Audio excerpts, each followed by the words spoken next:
Good evening, everyone.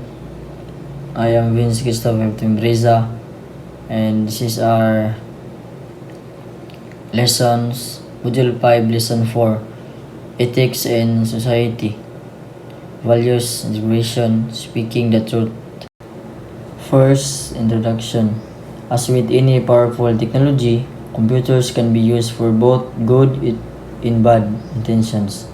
The standards that determine whether an action is good or bad are known as ethics. Computer ethics are the moral guidelines that govern the use of computers and information system. So ang computer karon kay grabe ka powerful kayo na technology. Di siya gamiton for good like studying, research, communication, but pwede po siya gamiton for bad like hacking or spreading fake information. Muna natay ginatawag nga ethics, which is like rules or standards kung unsa ang saktog sa sayop. Ang computer ethics kay mao na ang guide kung saan paggamit sa computer in a responsible way. So for example no, if nag-copy ka og file sa classmate without permission, murag unethical na siya. Pero if nag-ask ka og permission bago nimo gamiton yung file, di pwede ra, okay ra siya ha. Information accuracy today is a concern because many users access information maintained by other people or companies, such as on the internet. Do not assume that because the information is on the web that is correct. So, ang information accuracy karon daghan kayo info sa internet pero dili ta na sakto. So dili jud ta mag-assume na correct dayon or mutuo gani dayon sa atong nakita through online. Need you to check ang source like legit ba siya or dili. So for example, if nakakita ka random post sa Facebook about no classes daw ayaw dayog tuo, better luck i-check ang official page sa school or sa like sample sa page sa LDO sa Tomas. Dapat ngita kag source nga legit, dili ka puta kag tuo sa post lang sa imong classmate kay magsakit ram lugar na kung tuo rin ka din na di klase nga na gani. Intellectual property rights refers to unique and original works such as ideas, inventions, art, writing, process, company and product names, and logos. Intellectual property rights are the rights to which creators are entitled for their work. Certain is so ang intellectual property rights no kay mga original works ni siya like ideas, music, art, invention, or even logos. Ang creators ani kay naa sila rights, meaning ilaha na and dili pwede basta-basta kuhaon or gamiton without permission. So for example no, if na students maghimo og logo, yung classmate himo og logo, so ikaw nagapuhan mo kasing logo, dili nimo pwede basta-basta gamiton sa imong project without asking permission niya. Kailangan jud nimo permission niya bago nimo gamiton ang logo. Copyright gives authors and artists exclusive rights to duplicate, publish, and sell their materials. Ang copyright protects any tangible form of expression.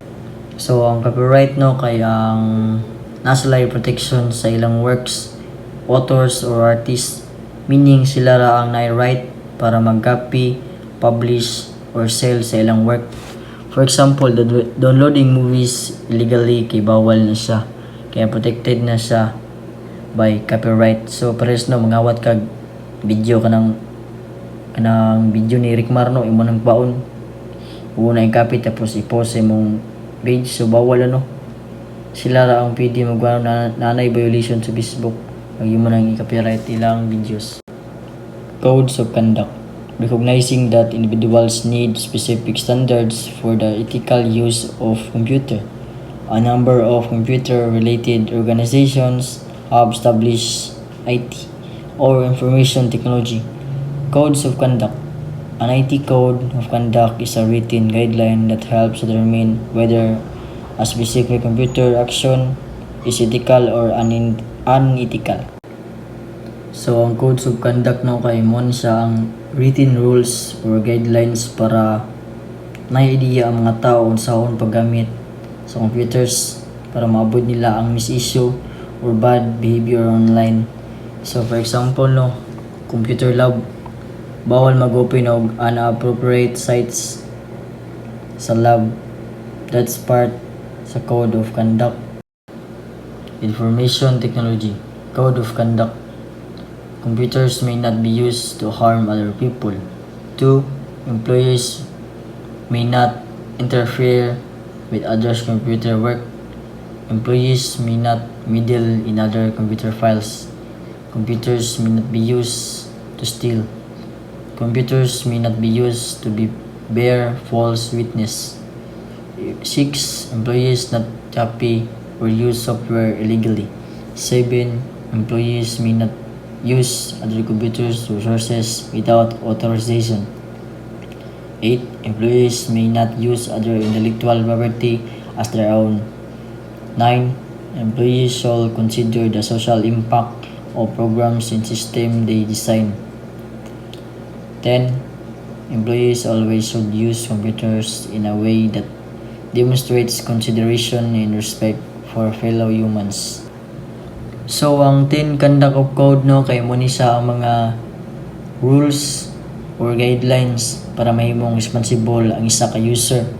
Like dili manghilabot sa files sa uban o dili mangawat, dili mag-spread of fake information, and dapat in a respectful ways lang dapat balance. For example no, if nag-open ka account sa imong classmate tapos even if kabalo ka sa password, dili nimo to hilabtan, and dapat kabalo ka mo respect in their privacy. Information privacy. Information privacy refers to the right of individuals and companies to deny or restrict the collection and use of information about them. Today, huge debate databases stores this data online. Much of the data is personal and confidential and should be accessible only to authorized users, many individuals and organizations.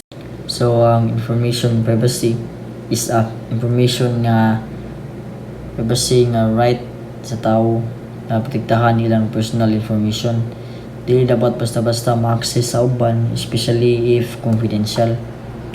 For example, yung password or personal details, dili nimo i-share biskan kinsa, even sa friends, for safety purposes. Information technology security.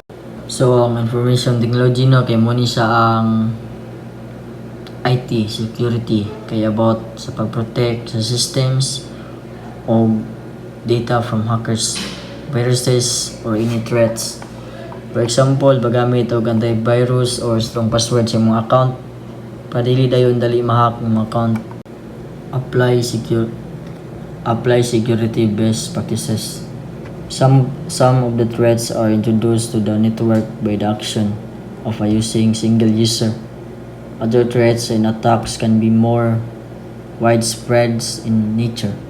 This topic addresses some of the ways you can protect your computers and networks. So, ang apply security best practices no kay 9 different threats sa computer. Usay gikan sa usa ka user, muna ang importante mag-follow up og best practices like uploading software, avoiding suspicious links, and using strong passwords.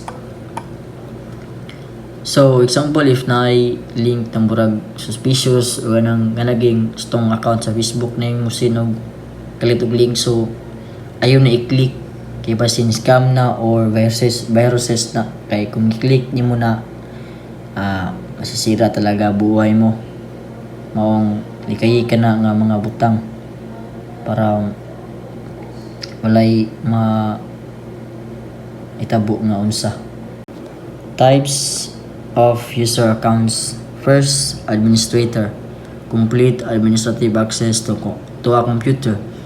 This is the most powerful account on a computer and should be protected with a strong password. In some situations, you might also consider renaming this account. So, ang administrator kay mo ni siya ang the most powerful account in kailangan po ni siya og gustong password para dili din ma-hack or ma-leak. And mo ni siya ang pinakakuan powerful na computer na ata na access ani mo ni ang administrator. Standard user access to use most of computer software on the computer.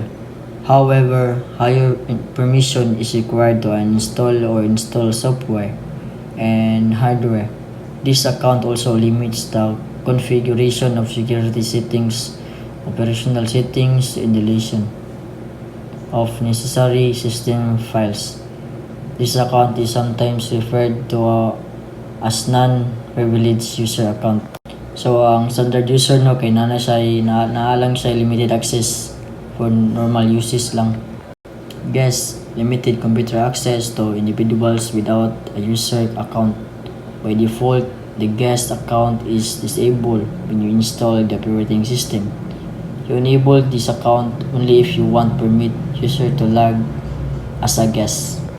So, ang guest no, very limited lang guys siya. Temporary users lang ni.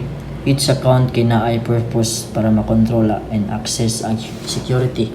So, example, if ikaw ang owner sa laptop, ikaw ang administrator. Pero if imong friend, mangulam, pwede siya mag-guest lang para save yung files.